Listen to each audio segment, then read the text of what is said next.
इस चीज़ को मैं स्पष्ट कर देना चाहता हूं कि पिछले दिनों में कई सारे लोगों से ये सारी इस तरह की जानकारियां मिली कि सरकार स्कूल्स को बंद करने जा रही है। मैं स्पष्ट करना चाहता हूं कि बेसिक शिक्षा विभाग के अंतर्गत जितने भी हमारे संचालित परिषदीय विद्यालय हैं, लगभग हमारे पास में 1,32,886 विद्यालय हमारे पास में परिषदीय बेसिक शिक्षा विभाग के अंतर्गत संचालित हैं।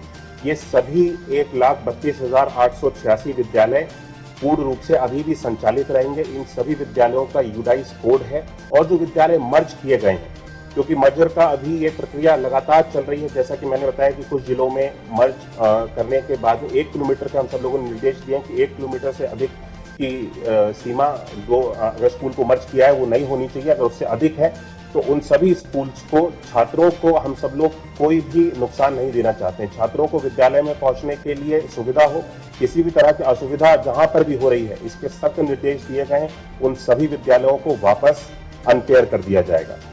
यानी 1 किलोमीटर से अधिक की अवधि या फिर वहां की भौगोलिक कोई भी परिस्थिति इस तरह से हो। उत्तर प्रदेश में ऐसे बहुत सारे दूरस्थ इलाके हैं जहां पे बच्चों को आने जाने में दिक्कत हो सकती है, वहां पर भी इन सारी चीजों का ध्यान रखा गया। जैसे कि बुंदेलखंड है और भी हमारे काफी सारे इस तरह के इलाके हैं जहां पे नदी, नाले, पुल या इस तरह की कोई सुविधा, मतलब बच्चों को असुविधा हो रही है विद्यालय जाने में, वहां पे सख्त निर्देश दिए गए हैं कि वो विद्यालय भले ही अगर हम कम छात्रों का विद्यालय भी चला रहे हैं तो वो कम छात्रों का विद्यालय भी चलता रहेगा। बच्चों की जो शिक्षा के लिए, उनको बेहतर गुणवत्ता की शिक्षा देने के लिए हमारी प्राथमिकता है। हम उस पर अभी भी कार्य कर रहे हैं।